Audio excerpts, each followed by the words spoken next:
Hello everyone, I SP Yadav welcome you all at my YouTube channel Spy Matholution. My dear students, as I promised you, मैं yearly aptitude के सारे test paper के question को compile करके upload कर रहा हूं।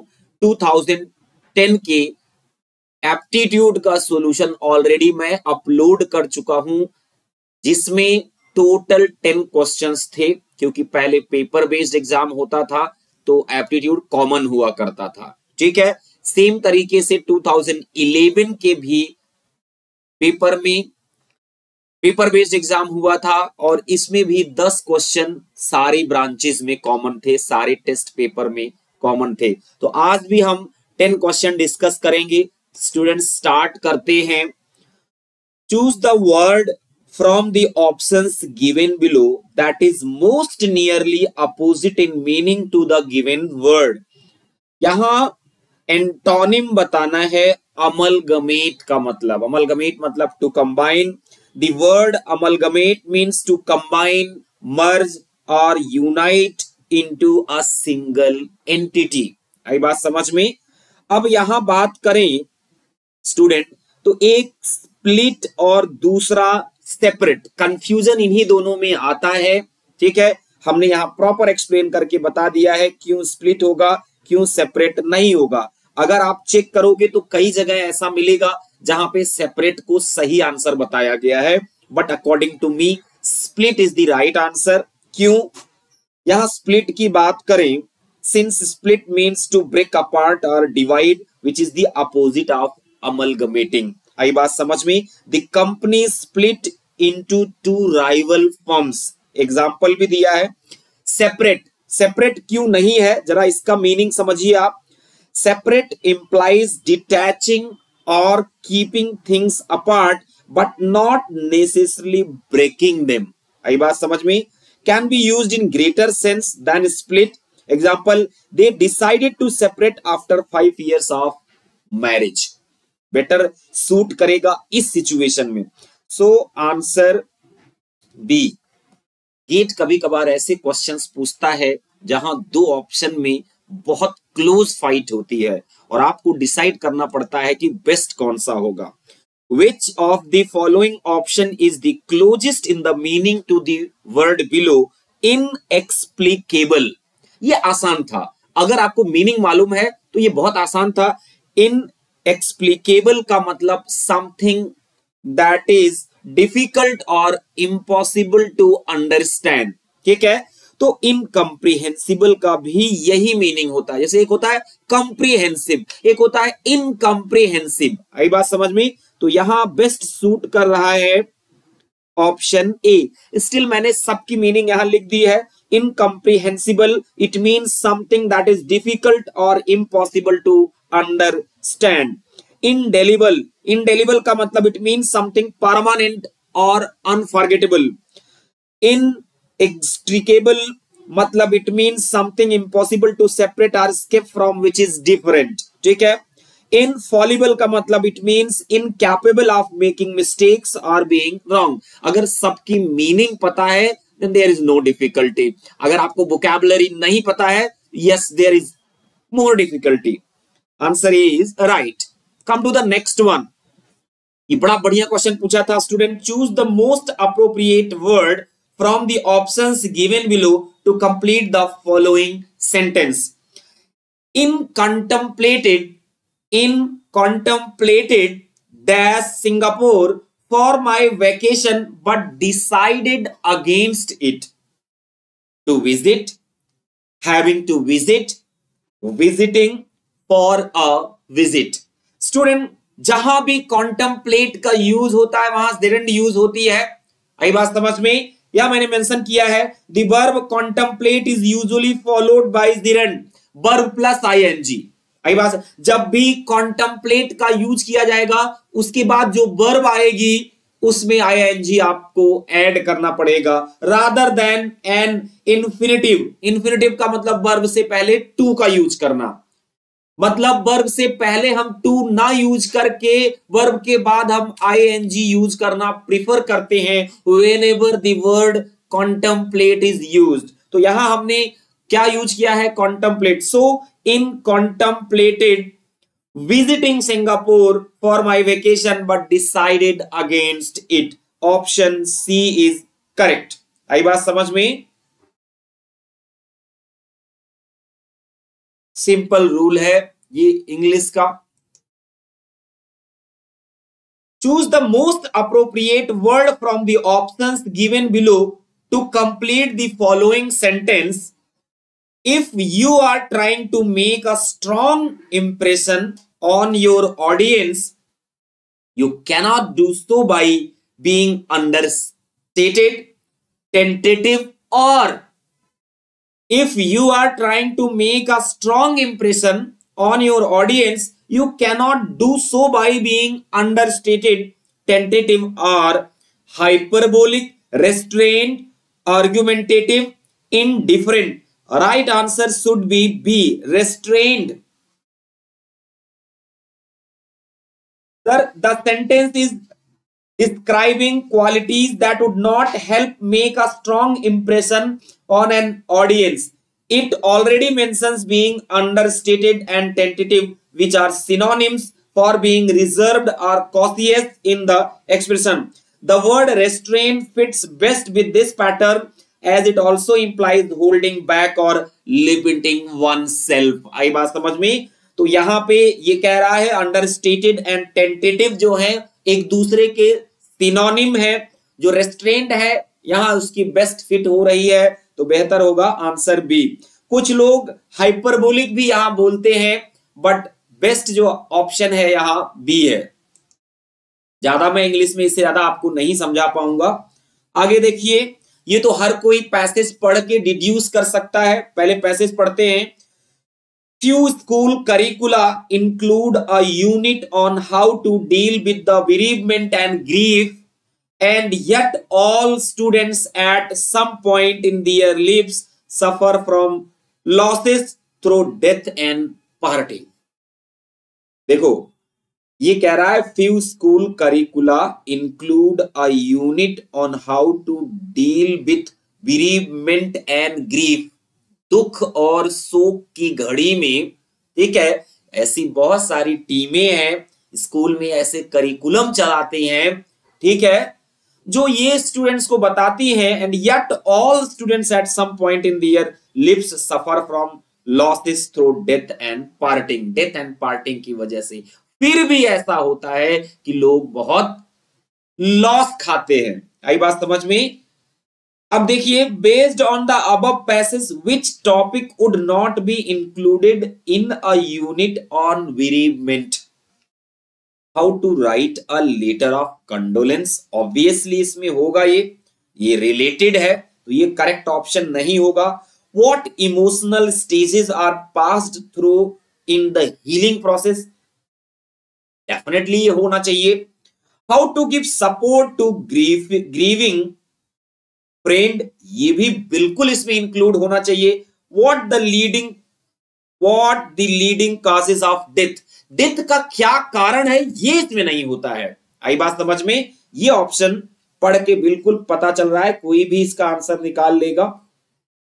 तो आंसर सी इज राइट. अब अगला क्वेश्चन है students, if log p equal to half log q equal to 1/3 log r, then which of the following option is true. Students क्या करते हैं, सॉल्यूशन में ये तीन क्वांटिटी दी गई हैं और इनको इक्वल दिखाया गया है. log capital P equal to log q power half equal to log r power 1/3. जो इनटू में है वो पावर में पहुंच जाता है. Let's assume that equal to k. Let हमने मान लिया, ठीक है.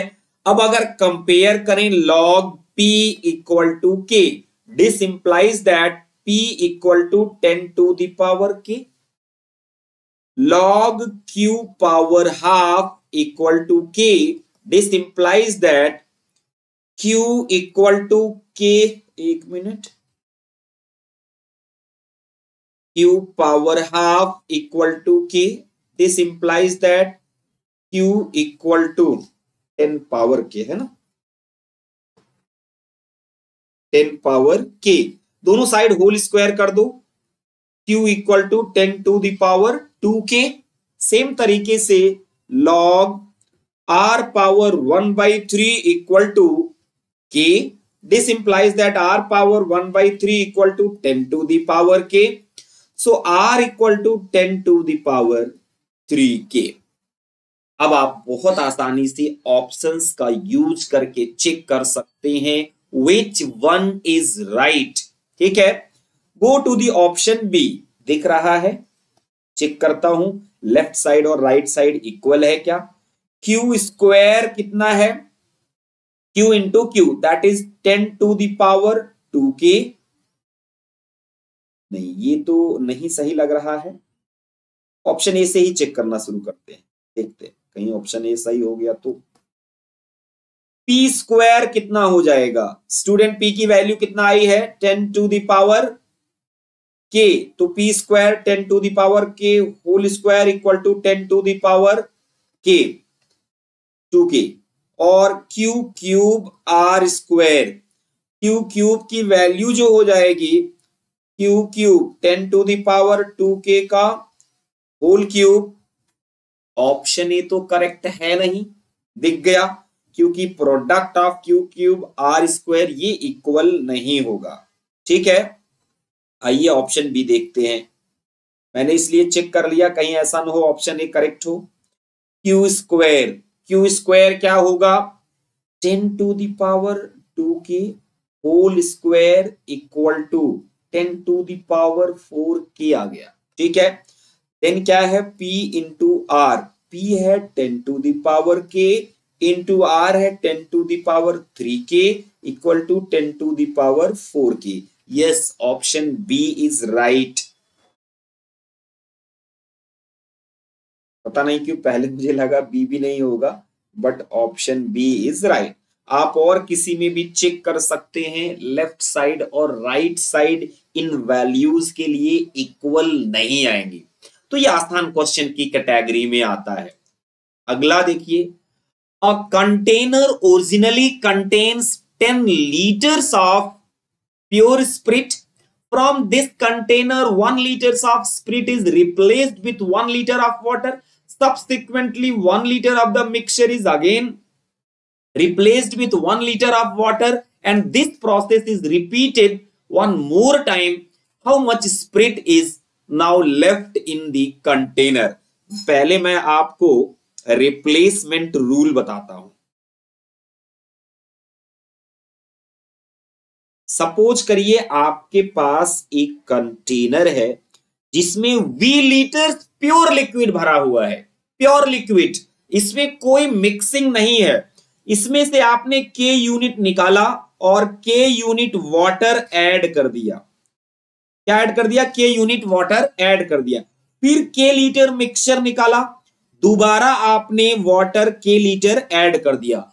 अगर ये प्रोसेस nth टाइम तक चली तो nth ऑपरेशन के बाद जो प्योर लिक्विड इसमें बचेगा उसके लिए फॉर्मूला यूज करते हैं, pure liquid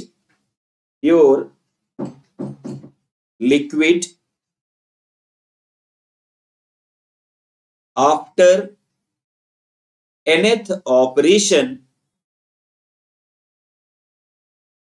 equal to V into 1 minus K by V whole power N। V क्या है? बिगनिंग में प्योर लिक्विड का अमाउंट, K क्या है? Amount of liquid every time, amount of liquid हर ऑपरेशन में जो हमने रिप्लेस किया उसका वॉल्यूम है। N क्या है? ऑपरेशन, कितनी बार आपने परफॉर्म किया। तो स्टूडेंट 10 लीटर शुरुआत में था, हर बार आपने कितना बाहर निकाला? 1 लीटर, 1/10 होल पावर, कितनी बार ऑपरेशन को हमने परफॉर्म किया देखना पड़ेगा। From this container 1 litre of spirit is replaced with 1 litre of water. Subsequently 1 liter of mixture is again replaced with 1 liter of water and this process repeated one more time। 3, n की value कितना हुई? 3। So students यहां पे simplify करें, 10 हो गया, 10 minus 1 9/10 whole cube equal to 9 का cube upon नीचे क्या हो जाएगा 10 का क्यूब, एक 10 कैंसिल हो गया, 10 का स्क्वायर मतलब 100, 9 इंटू 9 81, 81 इंटू 9 कितना हो गया ये 81 इंटू 9 9 72, 100 से डिवाइड करोगे 7.2 litre, 7.29 litre. Option D is right.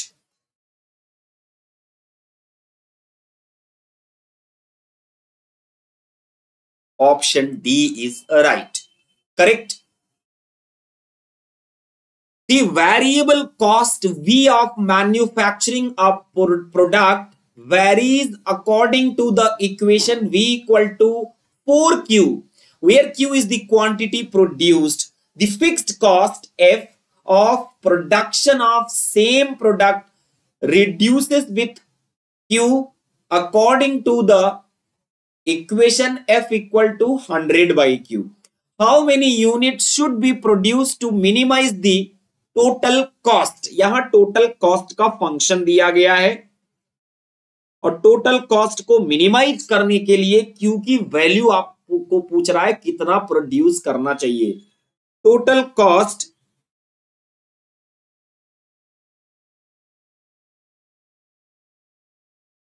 C equal to V plus F. V की वैल्यू स्टूडेंट्स 4Q दिया गया है, F की वैल्यू 100 बाई Q दिया गया है। अब यहां पे C को हमें मिनिमाइज करना है और नंबर ऑफ आइटम प्रोड्यूस्ड बताना है, ठीक है। तो C एक फंक्शन आ गया, इसे मैक्सिमा मिनिमा का यूज करके आप मिनिमाइज कर दो। Now DC by D Q differentiate कर दीजिए, 4 minus 100 by Q square D two C upon D Q, 2 equal to 0 हो गया, प्लस हो गया 200 डिवाइडेड बाई क्यू क्यू, ठीक है। अभी student DC by D Q को 0 कर देते हैं, DC by D Q equal to 0, this implies that 4 minus 100 upon q square equal to 0, so q square equal to 25, q equal to plus minus 5। हमारे पास q की दो value आ गई। Now d2c upon D Q square at q equal to 5, ये क्या आ गया positive. So q equal to 5 is point of minimum value, और मतलब क्योंकि वो वैल्यू जहां पे C, this implies that Q equal to 5 at Q equal to 5 at Q equal to 5 C is minimum, क्योंकि डबल डेरिवेटिव पॉजिटिव है। So answer is A. Option A is right in a simple way. ये बहुत ही बेहतरीन question है उस year का, one of the amazing question, जिसमें बहुत बच्चे फेल हुए थे, गलत करके आए थे, बहुत लोगों ने चैलेंज किया, बट फाइनली गेट ने माना नहीं, और गेट का जो क्वेश्चन था बिल्कुल करेक्ट था, कोई गलती नहीं थी। जो एस्पिरेंट्स थे वो गलत कर रहे थे। P, Q, R and S are 4 types of dangerous microbes recently found in a human habitat. The area of each circle with its diameter printed in brackets represent the growth of a single microbe surviving human immunity system within 24 hours of entering the body. 24 घंटे में उनका growth circle का area, मतलब ज्यादा area ज्यादा growth. आई बात समझ में?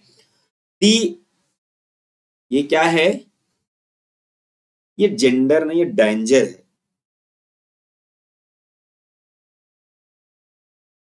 The danger to human beings varies proportionately with the toxicity potency and growth attributed to a microbe shown in the figure below। मतलब अगर आप डेंजरनेस देखो, उसके खतरे को मेजर करो कि कौन ज्यादा खतरनाक है, तो स्टूडेंट ये 3 पैरामीटर दिए गए हैं। डेंजर उस पे डिपेंड करेगा, किसके किसके ऊपर? Toxicity, potency and growth. ज्यादा ग्रोथ ज्यादा डेंजरस, ठीक है। ज्यादा पोटेंसी मतलब डेंजरस होने की प्रोबेबिलिटी ज्यादा, ठीक है। लेकिन टॉक्सिसिटी देखते हैं कि कौन प्रोपोर्शनल है, कौन इनवर्सली प्रोपोर्शनल है। अगर मैं D stands for danger of that microbe, तो चेक करना पड़ेगा कि इसमें से कौन कौन से पैरामीटर डायरेक्टली प्रोपोर्शनल है। मतलब डेंजरनेस इज डायरेक्टली प्रोपोर्शनल टू, जैसे एरिया ज्यादा ग्रोथ ज्यादा डेंजरस। जिसका ग्रोथ 24 घंटे में ज्यादा होगा वो ज्यादा डेंजरस होगा। तो dangerness is directly proportional to area. आगे देखिए, toxicity, potency and growth attributed to a microbe shown in this. A pharmaceutical company is contemplating the development of vaccine against the most dangerous microbe. Which microbe should the company target in its first attempt? देखो, probability that microbe will overcome human immunity system, ज्यादा potency ज्यादा dangerous, ज्यादा area ज्यादा dangerous, ज्यादा potency ज्यादा dangerous. Toxicity देखते हैं, toxicity क्या डिफाइन कर रहा है? milligrams of microbe required to destroy half of the body mass in kilogram। Toxicity को डिफाइन कर रहा है कि milligram of microbe required to destroy half of the body mass in kilogram. Toxicity है वो जो है milligram of that substance required to destroy half of the body. अब इसमें जिसकी ज्यादा रिक्वायरमेंट होगी हाफ बॉडी को डिस्ट्रॉय करने के लिए, वो कम खतरनाक है। लेकिन जिसका कम मिलीग्राम ही ह्यूमन बॉडी को 50% डिस्ट्रॉय कर देगा। आप खुद सोचो कौन सा वायरस ह्यूमन के लिए ज्यादा खतरनाक होगा, जिसका 1 मिलीग्राम पूरे 50% बॉडी के डिस्ट्रॉय कर देता है, या जिस वायरस का 2 ग्राम 50% डिस्ट्रॉय करने के लिए रिक्वायर्ड है, या जिसका 3 ग्राम या जिसका 4 ग्राम। जिसका ज्यादा वेट रिक्वायर्ड है 50% बॉडी को डिस्ट्रॉय करने के लिए, वो कम खतरनाक होगा। जिसका थोड़ा सा पिंच मात्र जरा सा भी मात्रा पूरी बॉडी के 50% को डिस्ट्रॉय कर दे रहा है, वो ज्यादा खतरनाक होगा। इसका मतलब toxicity is inversely proportional. Area directly proportional, मतलब ज्यादा एरिया ज्यादा डेंजरस वायरस, पोटेंसी ज्यादा प्रोबेबिलिटी ज्यादा डेंजरस, ठीक है। ह्यूमन क्या बोलते हैं, ओवरकम ह्यूमन इम्यूनिटी सिस्टम। ज्यादा पोटेंसी होगी तो ज्यादा चांसेस होंगे ह्यूमन इम्यूनिटी सिस्टम को डिस्ट्रॉय करने के। टॉक्सिसिटी इनवर्सली प्रोपोर्शनल है, क्योंकि जिसका कम अमाउंट ही 50% को डिस्ट्रॉय कर देगा वो ज्यादा खतरनाक होगा। अब ये देखना है कौन सबसे ज्यादा खतरनाक होगा। सबसे पहले देखते हैं डेंजरनेस ऑफ पी। एरिया पी का कितना हो जाएगा? पाई आर स्क्वायर, डायामीटर दिया गया है, पाई आर की वैल्यू कितना हो जाएगी? 25, ठीक है। आर स्क्वायर एरिया हो गया। पोटेंसी इसकी कितना है? 0.4। टॉक्सिसिटी 800 है, डिवाइडेड बाई 800। ऐसे ही स्टूडेंट हम कैलकुलेट कर लेंगे डेंजरनेस ऑफ क्यू। पाई एरिया कितना हो जाएगा? इसका डायामीटर 40 है, तो 20 का होल स्क्वायर इंटू 0.5। टॉक्सिसिटी कितना है? 600। देन डेंजरनेस ऑफ आर, पाई 15 का स्क्वायर और पोटेंसी है 0.4, टॉक्सिसिटी 300 और डेंजरनेस ऑफ आर ये हो जाएगा आपका पाई आर हो गया डायामीटर 10 का स्क्वायर इंटू प्रोबेबिलिटी सबसे ज्यादा है, लेकिन टॉक्सिसिटी इसकी बहुत कम है। इसका मतलब ये बहुत डेंजरस है।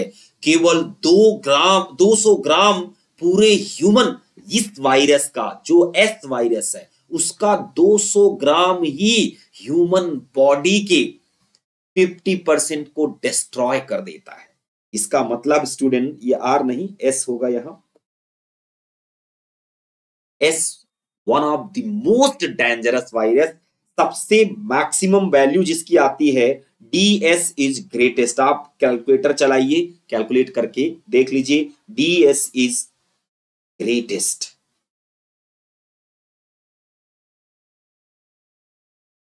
अमंग ऑल फोर, ठीक है। So one of the dangerous virus is D, pharmaceutical company को एस को टारगेट करना चाहिए। सबसे छोटा सबसे खतरनाक, वैसे कहते हैं ना, एक कहावत है, देखन में छोटन लगे घाव करे गंभीर। तो एस सबसे कम एरिया है लेकिन सबसे ज्यादा डेंजरस है। अगला question, a transporter receive the same number of orders each day, ठीक है। Currently, he has some pending orders backlog to be shipped. If uses 7 trucks, then at the end of the 4th day, he can clear all the orders. Alternatively, if he uses only 3 trucks, then all the orders are cleared at the end of 10th day. What is the minimum number of trucks required so that there will be no pending orders at the end of 5th day? मैं आपको एक shortcut बताता हूं, आप कहीं भी इसका solution देखेंगे लेंदी तरीके से सॉल्व किया जाता है। तो पहले स्टेटमेंट्स पे देखिए, currently he has some pending orders, ठीक है, to be shipped. If he uses 7 trucks, अगर वो 7 ट्रक का यूज करता है 70, तो ऑर्डर 4 डे में डिलीवर हो जाता है। टोटल ऑर्डर मान लेते हैं कितना है, 1 है, ठीक है। अभी स्टूडेंट्स 1 ट्रक का यूज करें तो कितने दिन लग जाएगा, 28 दिन लग जाएगा। 7 चौको 28, 7 ट्रक थी तो 4 दिन लगता था, एक ही ट्रक होगी तो ज्यादा दिन लगेगा, 28 दिन हो गया। अगर मैं 3 ट्रक लूं तो 28/3, 9 पॉइंट समथिंग आ गया। हो सकता है एकाक में लोड कम हो इसीलिए पॉइंट में आ रहा है, 10 डे लग रहा है। पूरा ऑर्डर डिलीवर करने में वो दिया गया है 10 दिन, ये भी हो गया। हो सकता है लास्ट डे में कोई ट्रक फुल ना जा रही हो इसीलिए पॉइंट में आया, तो उसको हमने राउंड ऑफ करके 10 बना लिया, 10 दिन। इसी तरीके से कह रहा है what is the minimum number of trucks required so that there will be no pending order at the end of 5th day. मान लिया n ट्रक्स हैं, कितने ट्रक्स, n ट्रक्स, और हमें 28 ऑर्डर डिलीवर, 1 ऑर्डर डिलीवर करना है। 28/n कितना दिन लगना चाहिए, 5 दिन, 5D आना चाहिए, पूरा ऑर्डर डिलीवर हो जाएगा। So student